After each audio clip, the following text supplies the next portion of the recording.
In the beginning, I honestly cared for her. She was a clever and beautiful employee. I had great plans for my darling, but alas, it was all for naught.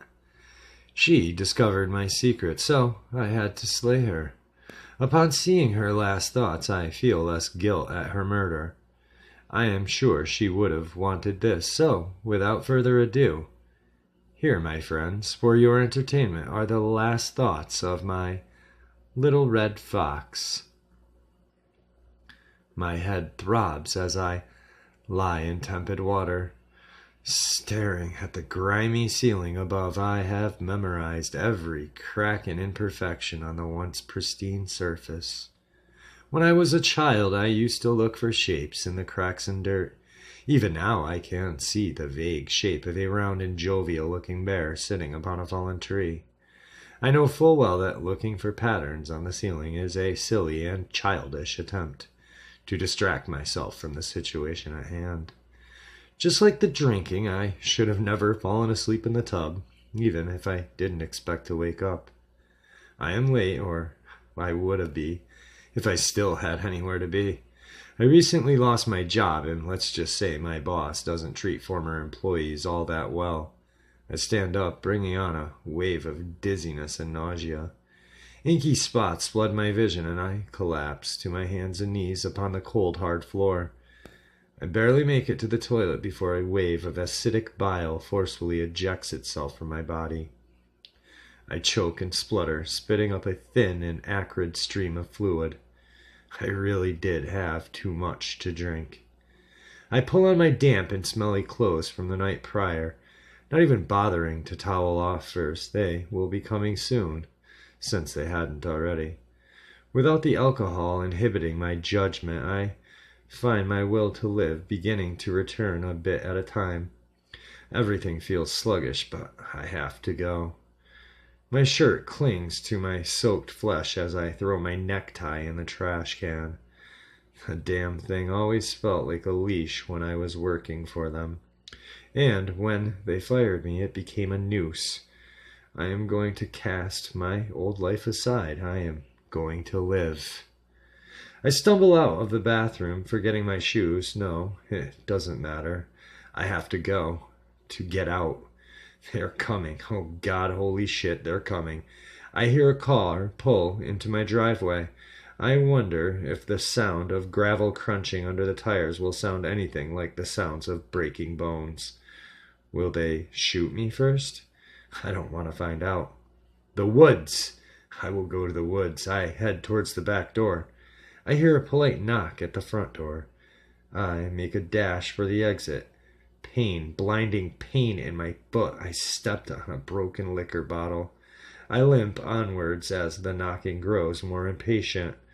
I am leaving behind a trail of blood. They will follow me. They will follow me, and they will hunt me down. I am going to die. I want to sob as I come to this rationalization. But I must stay silent. I must make it to the woods. Then maybe I can hide or something. Maybe I can get away for good. I hear them break down my door as I enter the forest. I can hear my old boss calling my name in her sickly sweet voice. She says she just wants to talk. Yeah, right. I limp as fast as I can across the pine needle strewn forest floor, trying to minimize the amount of dirt that gets into my cut. It feels deep, but foot wounds always feel worse than they actually are. I just hope I don't have to run. An inhuman shriek of frustration rips through the peaceful blanket of forest sounds. Uh-oh, my boss is showing her true colors.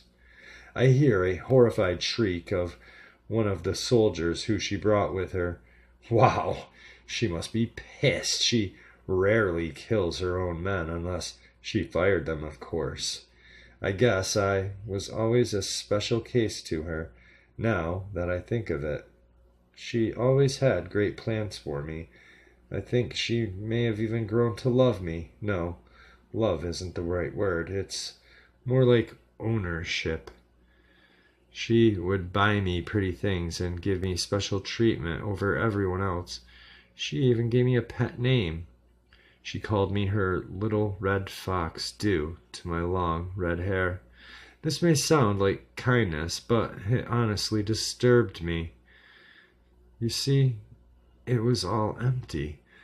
There was no affection, just power. She thought that if she feigned love, she could control me.